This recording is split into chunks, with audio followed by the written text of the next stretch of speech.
Je pensais que la gloire, l'argent et le plaisir pouvaient combler le vide de mon âme, jusqu'au jour où mon cœur s'est arrêté de battre. Pendant 3 jours, j'étais morte. Mon corps restait inerte, mais mon esprit fut entraîné dans un lieu plus sombre que les pires cauchemars. J'y ai entendu des cris sans fin, vu des flammes qui ne s'éteignent jamais, et des visages connus déformés par la souffrance. J'étais une actrice pornographique, convaincue que Dieu ne pourrait jamais m'aimer. Mais en enfer, j'ai découvert une vérité si terrifiante qu'elle me hante encore aujourd'hui, une vérité que chacun doit entendre avant qu'il ne soit trop tard. Je m'appelle Marie, j'ai 32 ans, et pendant presque 10 ans, le monde m'a connue comme une femme que je n'étais pas. Devant la caméra, j'étais audacieuse, séduisante, célèbre dans une industrie qui promettait la liberté mais ne m'a laissé qu'un immense vide. Hors caméra, j'étais brisée, une jeune fille en quête d'amour, mais qui n'avait trouvé que le rejet. Mon père nous a quittés quand j'avais 8 ans. Ma mère a peiné à m'élever, et très tôt, on m'a fait croire que mon corps était ma seule valeur. À 19 ans, j'ai été entraînée dans le milieu du cinéma pour adultes. Au début, j'y ai vu une échappatoire, de l'argent facile, une célébrité rapide, les applaudissements d'inconnus. Mais derrière les projecteurs et le maquillage, je pleurais chaque nuit, étouffée par une honte impossible à effacer. Les drogues, l'alcool et les relations destructrices sont devenus mes refuges. Chaque soir, je murmurais, « Dieu, est-ce que tu me vois ?» sans jamais recevoir de réponse. Je croyais être allée trop loin, trop souillée pour être pardonnée. Ma vie semblait condamnée à ce cycle jusqu'à la nuit où tout a basculé. J'étais à Los Angeles, sur un autre tournage. Les lumières, les caméras, les faux sourires, tout se confondait. J'avais pris des pilules et bu avant de passer devant la caméra. Mon corps bougeait, mais mon âme hurlait. De retour chez moi, dans un appartement luxueux mais vide, j'ai contemplé mon reflet, maquillage coulant, regard éteint. Je me suis demandé, est-ce vraiment tout ce que je suis ? Cette nuit-là, j'ai fait une overdose. Ce n'était pas vraiment volontaire, du moins, c'est ce que je me disais. Mais au fond, je ne tenais plus à vivre. Ma poitrine s'est serrée, mon souffle s'est ralenti, puis tout est devenu noir. Le dernier son que j'ai entendu fut celui de mon cœur qui s'arrêtait. Le silence a suivi, puis une horreur indicible. J'ai senti qu'on me tirait violemment dans une obscurité épaisse. L'air était lourd, irrespirable, saturé d'une odeur de soufre brûlé. D'abord, j'ai cru rêver. Mais aucun rêve ne pouvait être si réel. Des cris résonnaient partout, des milliers de voix suppliant ou maudissant Dieu. Et puis, la chaleur, une brûlure qui semblait venir de l'intérieur de ma chair. Autour de moi, des ombres prenaient forme, des âmes tourmentées, englouties par des vagues de flammes qui ne consumaient jamais. Leurs visages tordus, leurs yeux vides, leurs bouches figées dans des hurlements éternels. J'ai voulu fuir, mais mes pieds étaient enchaînés. J'ai essayé de crier, mais aucun son n'est sorti. Alors, j'ai vu des visages familiers, des gens avec qui j'avais travaillé dans cette industrie. Leurs regards criaient plus fort que leur voix, « Ne viens pas ici ». Mais j'y étais déjà. Des démons hideux rôdaient parmi les flammes, mi-humains, mi-bêtes, se moquant des souffrances. L'un d'eux s'est approché. Ses yeux brillaient comme des braises, et sa voix grinçante me transperça. « Tu croyais que ton corps t'appartenait ? Non, il a toujours été à nous. » Ses griffes ont touché ma peau, brûlant ma chair. Des chaînes ont serré mes bras et mes jambes. Alors, chaque péché, chaque mensonge, chaque compromis a défilé devant moi. J'ai compris que je n'étais plus Marie la star, mais Marie la pécheresse, nue devant le jugement éternel. À cet instant, j'ai compris quelque chose d'horrifiant, tous les plaisirs que je prenais pour de la liberté n'étaient en réalité que des pièges. Chaque film tourné, chaque dollar gagné, chaque admirateur conquis n'avait été qu'un appât me conduisant toujours plus profondément dans cet abîme. Et maintenant, je devais en payer le prix. La chaleur devint insupportable. Les flammes m'encerclaient. Je ressentais une douleur que je ne pensais pas qu'une âme humaine puisse endurer. Mais le pire n'était ni le feu, ni les démons, ni même les hurlements. Le pire, c'était l'absence de Dieu. Il n'y avait ni amour, ni espoir, ni lumière, seulement une séparation éternelle. Pour la première fois, je compris ce qu'était vraiment le vide. Sur terre, j'avais déjà connu la solitude et la douleur, mais ici, tout cela était amplifié 1000 fois. Il n'y avait aucun réconfort, aucune oreille pour entendre mes cris, aucune main pour me relever. Je me souvenais de toutes les fois où quelqu'un m'avait parlé de Jésus et où j'avais ri. De chaque fois où j'avais pensé, Dieu ne peut pas aimer une femme comme moi. Et à cet instant, j'aurais tout donné pour revenir en arrière et écouter. Je suis tombée à genoux sur un sol brûlant, les mains enchaînées, et j'ai crié non pas vers les démons ou les âmes perdues, mais vers le Dieu que j'avais ignoré toute ma vie. S'il te plaît, donne-moi une autre chance. Mais la seule réponse fut le rire moqueur des ténèbres. Le temps n'existait pas là-bas. Les minutes semblaient durer des heures, les heures des années. Je ne savais plus depuis combien de temps j'étais là. Tout ce que je connaissais, c'était la douleur, le regret et le désespoir. Puis, soudain, quelque chose changea. Au milieu des hurlements, un autre son se fit entendre. Faible, lointain, mais distinct. Une voix. Elle n'était pas comme les autres, ferme, mais empreinte d'autorité. Elle dit un seul mot. Assez. Les flammes s'arrêtèrent aussitôt. Les démons poussèrent des cris de terreur et s'enfuirent comme des ombres devant le soleil. Les chaînes tombèrent de mes bras et de mes jambes. Et pour la première fois dans ce cauchemar sans fin, je vis la lumière. Une silhouette apparut, resplendissante, plus éclatante que le feu, plus puissante que la nuit. Mes yeux me brûlaient à le regarder, mais mon âme le reconnut immédiatement. C'était Jésus. À cet instant, la terreur et l'espérance se mêlèrent en moi. Je tombai à genoux, en larmes, incapable de parler. Il me regarda non avec colère, ni dégoût mais avec un amour d'une pureté indescriptible, un amour qui traversait mes péchés, mes cicatrices et ma honte. Il parla doucement.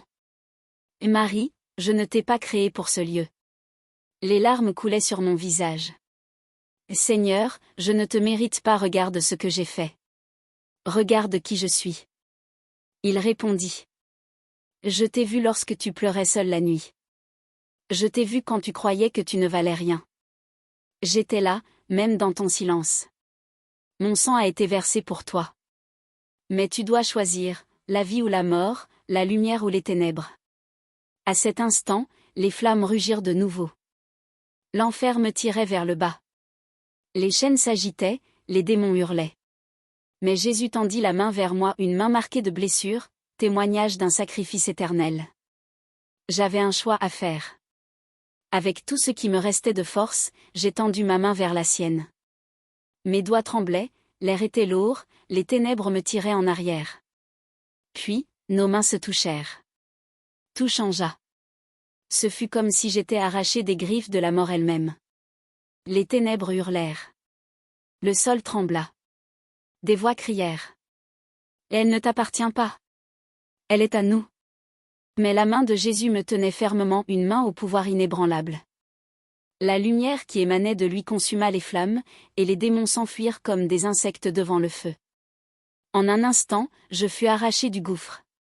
Ce n'était pas comme voler, c'était comme être porté dans une chaleur douce qui guérissait chaque partie brisée de moi. L'odeur de soufre disparut. Les cris s'éteignirent. Et pour la première fois depuis l'éternité, je respirai. Le silence revint. Je me retrouvai debout sur une surface solide, scintillante comme du cristal.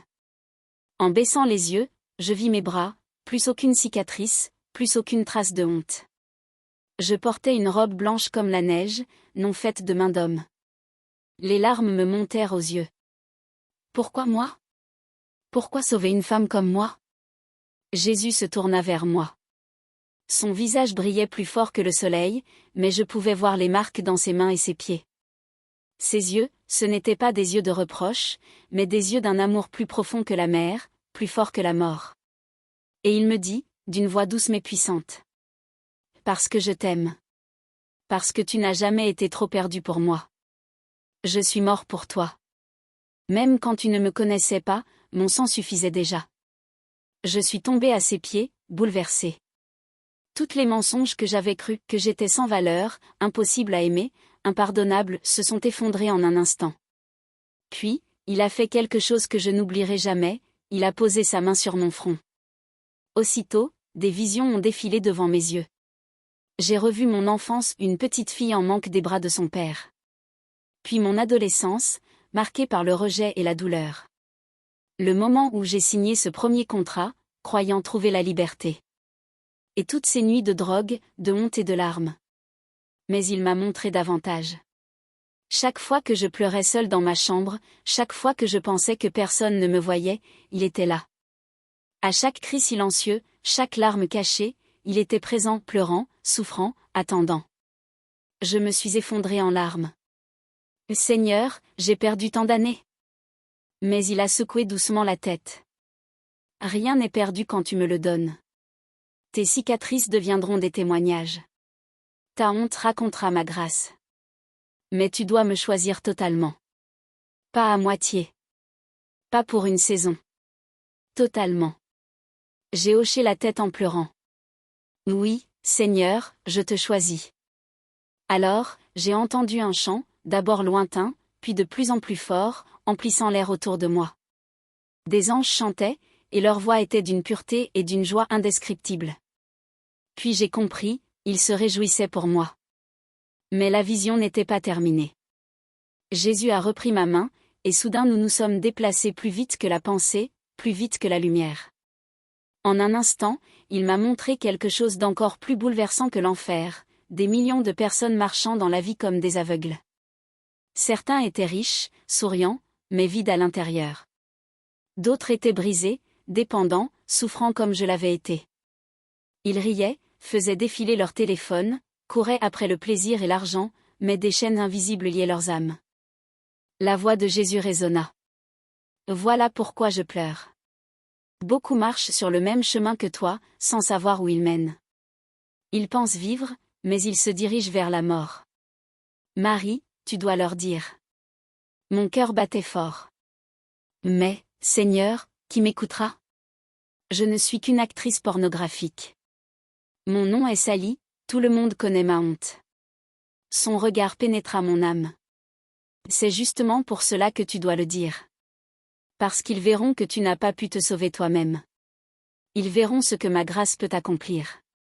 Ton histoire arrachera d'autres âmes au feu. Je tremblais. Je compris que ce n'était pas seulement ma délivrance, mais un appel, une mission. Puis, je vis une foule immense tomber dans le même gouffre d'où j'avais été sauvée. Leurs cris résonnaient, leurs mains cherchaient de l'aide, mais personne ne les avertissait. Jésus posa sa main sur mon épaule. Retourne. Préviens-les. Montre-leur mon amour. Ton temps n'est pas fini. Beaucoup de vies sont liées à ton témoignage. Leur éternité dépend de ton obéissance. Je pleurais. Seigneur, je ne veux pas repartir. Je veux rester avec toi. Il sourit doucement, mais sa voix était pleine d'autorité. Ce n'est pas encore le moment. Tu as encore du travail. Avant que je ne puisse répondre, je sentis une force m'attirer en arrière. La lumière s'éteignit. Ne me laisse pas, Seigneur. Criai-je. Et sa voix retentit une dernière fois. Je ne te laisserai jamais ni ne t'abandonnerai. Va et vis pour moi. Puis, le noir. Mais ce n'était pas l'obscurité de l'enfer. C'était celle de mes paupières fermées. Je pris une grande inspiration. Mes poumons brûlaient. Mon cœur battait. Et j'ouvris les yeux sur le plafond d'un hôpital. Des infirmières criaient. Elle revient. Elle respire. J'étais restée morte 3 jours. Mais j'étais revenue, vivante, avec une mission. Mon corps était faible, mais mon esprit brûlait d'un feu nouveau. J'entendais encore sa voix dans mon cœur. Va et dis-leur.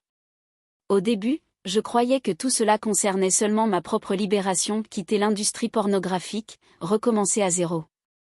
Mais j'ai compris que c'était bien plus grand. Pendant des semaines, je ne pouvais plus dormir. Chaque fois que je fermais les yeux, je revoyais les visages des damnés, leurs cris, leurs souffrances. Des amis, des collègues, des gens que j'admirais, tous prisonniers de cet endroit. Leur voix me hantait. Pourquoi personne ne nous a prévenus? Pourquoi ne nous a-t-on pas dit la vérité? Et le Seigneur a commencé à me révéler des choses. Même quand tu ne me connaissais pas, mon sang suffisait déjà. Je suis tombée à ses pieds, bouleversée. Toutes les mensonges que j'avais cru que j'étais sans valeur, impossible à aimer, impardonnable, se sont effondrés en un instant. Puis, il a fait quelque chose que je n'oublierai jamais, il a posé sa main sur mon front. Aussitôt, des visions ont défilé devant mes yeux. J'ai revu mon enfance, une petite fille en manque des bras de son père. Puis mon adolescence, marquée par le rejet et la douleur. Le moment où j'ai signé ce premier contrat, croyant trouver la liberté. Et toutes ces nuits de drogue, de honte et de larmes. Mais il m'a montré davantage. Chaque fois que je pleurais seule dans ma chambre, chaque fois que je pensais que personne ne me voyait, il était là. À chaque cri silencieux, chaque larme cachée, il était présent, pleurant, souffrant, attendant. Je me suis effondrée en larmes. Seigneur, j'ai perdu tant d'années. Mais il a secoué doucement la tête. Rien n'est perdu quand tu me le donnes. Tes cicatrices deviendront des témoignages. Ta honte racontera ma grâce. Mais tu dois me choisir totalement. Pas à moitié. Pas pour une saison. Totalement. J'ai hoché la tête en pleurant. Oui, Seigneur, je te choisis. Alors, j'ai entendu un chant, d'abord lointain, puis de plus en plus fort, emplissant l'air autour de moi. Des anges chantaient, et leur voix était d'une pureté et d'une joie indescriptibles. Puis j'ai compris, ils se réjouissaient pour moi. Mais la vision n'était pas terminée. Jésus a repris ma main, et soudain nous nous sommes déplacés plus vite que la pensée, plus vite que la lumière. En un instant, il m'a montré quelque chose d'encore plus bouleversant que l'enfer, des millions de personnes marchant dans la vie comme des aveugles. Certains étaient riches, souriants, mais vides à l'intérieur. D'autres étaient brisés, dépendants, souffrant comme je l'avais été. Ils riaient, faisaient défiler leur téléphone, couraient après le plaisir et l'argent, mais des chaînes invisibles liaient leurs âmes. La voix de Jésus résonna. Voilà pourquoi je pleure. Beaucoup marchent sur le même chemin que toi, sans savoir où ils mènent. Ils pensent vivre, mais ils se dirigent vers la mort. Marie, tu dois leur dire. Mon cœur battait fort. Mais, Seigneur, qui m'écoutera? Je ne suis qu'une actrice pornographique. Mon nom est sali, tout le monde connaît ma honte. Son regard pénétra mon âme. C'est justement pour cela que tu dois le dire. Parce qu'ils verront que tu n'as pas pu te sauver toi-même. Ils verront ce que ma grâce peut accomplir. Ton histoire arrachera d'autres âmes au feu. Je tremblais. Je compris que ce n'était pas seulement ma délivrance, mais un appel, une mission. Puis, je vis une foule immense tomber dans le même gouffre d'où j'avais été sauvée. Leurs cris résonnaient, leurs mains cherchaient de l'aide, mais personne ne les avertissait. Jésus posa sa main sur mon épaule. Retourne. Préviens-les. Montre-leur mon amour. Ton temps n'est pas fini. Beaucoup de vies sont liées à ton témoignage. Leur éternité dépend de ton obéissance. Je pleurais. Seigneur, je ne veux pas repartir. Je veux rester avec toi. Il sourit doucement, mais sa voix était pleine d'autorité. Ce n'est pas encore le moment. Tu as encore du travail. Avant que je ne puisse répondre, je sentis une force m'attirer en arrière. La lumière s'éteignit. Ne me laisse pas, Seigneur. Criai-je. Et sa voix retentit une dernière fois. Je ne te laisserai jamais ni ne t'abandonnerai. Va et vis pour moi. Puis, le noir. Mais ce n'était pas l'obscurité de l'enfer. C'était celle de mes paupières fermées. Je pris une grande inspiration. Mes poumons brûlaient. Mon cœur battait. Et j'ouvris les yeux sur le plafond d'un hôpital. Des infirmières criaient. Elle revient. Elle respire. J'étais restée morte 3 jours. Mais j'étais revenue, vivante, avec une mission. Mon corps était faible, mais mon esprit brûlait d'un feu nouveau. J'entendais encore sa voix dans mon cœur. Va et dis-leur. Au début, je croyais que tout cela concernait seulement ma propre libération, quitter l'industrie pornographique, recommencer à zéro. Mais j'ai compris que c'était bien plus grand. Pendant des semaines, je ne pouvais plus dormir. Chaque fois que je fermais les yeux, je revoyais les visages des damnés, leurs cris, leurs souffrances. Des amis, des collègues, des gens que j'admirais, tous prisonniers de cet endroit. Leur voix me hantait. Pourquoi personne ne nous a prévenus? Pourquoi ne nous a-t-on pas dit la vérité? Et le Seigneur a commencé à me révéler des choses. Même quand tu ne me connaissais pas encore, mon sang suffisait déjà. Je suis tombée à ses pieds, submergée par l'émotion. Toutes les fausses croyances que j'avais acceptées, que j'étais sans valeur, impossible à aimer, irrémédiablement perdue, se sont effondrées en un instant. Puis, il a fait quelque chose d'inoubliable, il a posé sa main sur mon front. Aussitôt, des visions ont traversé mon esprit. J'ai revu mon enfance, une petite fille cherchant désespérément l'affection de son père. Mon adolescence marquée par le rejet et la douleur. Le moment où j'ai signé ce premier contrat, pensant trouver la liberté. Puis les longues nuits de drogue, de honte et de larmes. Mais il m'a montré encore plus. Chaque fois que je pleurais seule, chaque fois que je croyais que personne ne me voyait, il était là. À chaque cri silencieux, chaque larme cachée, il était présent, pleurant et attendant. Je me suis effondrée en sanglots. Seigneur, j'ai gaspillé tant d'années. Mais il a secoué la tête doucement. Rien n'est perdu quand tu me le remets. Tes cicatrices deviendront des témoignages. Ta honte deviendra une histoire de ma grâce. Mais tu dois me choisir complètement. Pas à moitié, pas pour un temps, entièrement. Je pleurais en hochant la tête. Oui, Seigneur, je te choisis. Alors, un chant s'est élevé, d'abord faible, puis de plus en plus puissant, emplissant tout l'espace. C'étaient des anges, leur voix pure et lumineuse pleine de joie. Et j'ai compris qu'ils se réjouissaient pour moi. Mais la vision continua. Jésus prit ma main, et soudain, nous nous sommes déplacés plus vite que la pensée. En un instant, il me montra quelque chose d'encore plus bouleversant que l'enfer, des millions de personnes marchant à l'aveugle à travers la vie. Certains étaient riches, souriants, mais vides. D'autres, brisés, dépendants, souffraient comme moi autrefois. Ils riaient, fixaient leurs écrans, cherchaient le plaisir et l'argent, mais des chaînes invisibles enserraient leurs âmes. La voix de Jésus résonna. Voilà pourquoi je pleure. Beaucoup marchent sur le même chemin que toi, sans savoir où ils mènent. Ils pensent vivre, mais ils vont vers la mort. Marie, tu dois leur dire.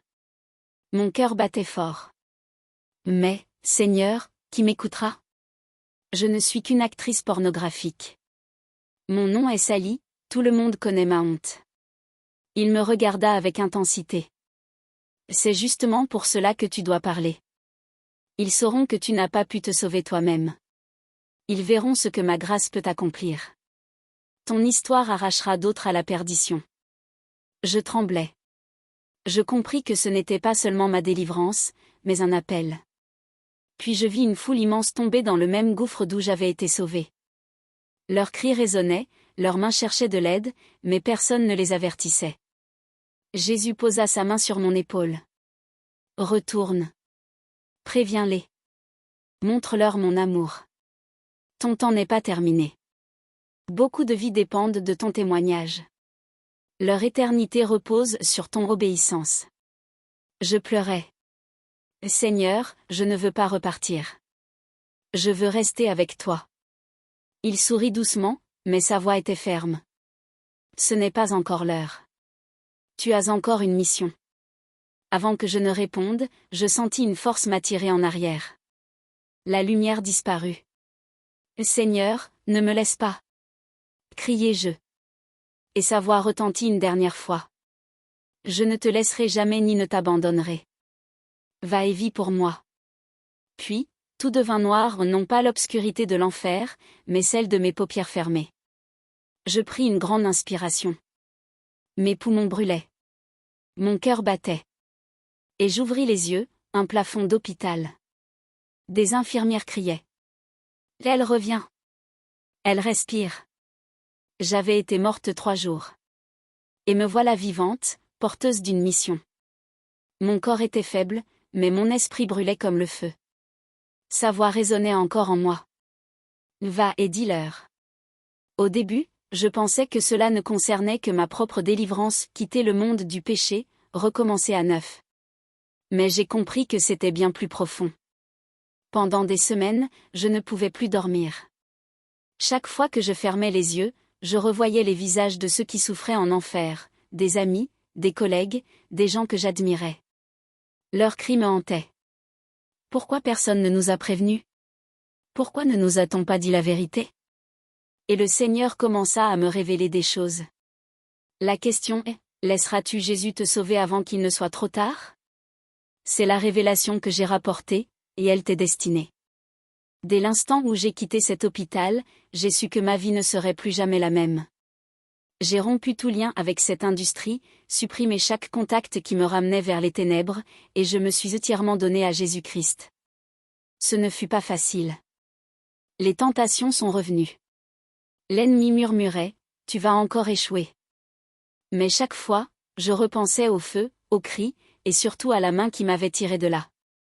J'ai commencé à aller à l'église, entouré de croyants qui ne voyaient plus en moi Marie la star du porno, mais Marie, la fille de Dieu. Peu à peu, il a guéri ma honte. Les cauchemars ont disparu, remplacés par des rêves de louanges.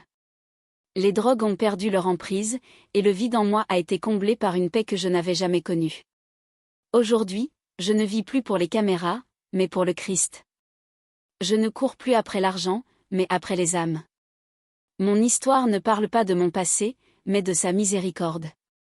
Je suis la preuve vivante qu'il n'est jamais trop tard. Si Dieu a pu me sauver, moi qui ai touché l'enfer, il peut te sauver aussi. Mais tu dois le choisir maintenant, pendant qu'il en est encore temps. J'ai passé 3 jours dans la mort, mais l'éternité m'a été révélée en un seul souffle. L'enfer est réel, et le ciel l'est tout autant. J'ai senti les flammes, entendu les cris, et ressenti l'amour de Jésus me tirer hors de ce lieu. Mon témoignage ne parle pas seulement de l'endroit où je suis allé, mais de la direction où toi tu vas. La question n'est pas ce que j'ai vu, mais ce que tu choisiras. Le lendemain n'est promis à personne. L'éternité, elle, ne finit jamais. Tendras-tu la main de Jésus aujourd'hui? Ou attendras-tu qu'il soit trop tard? Le choix t'appartient.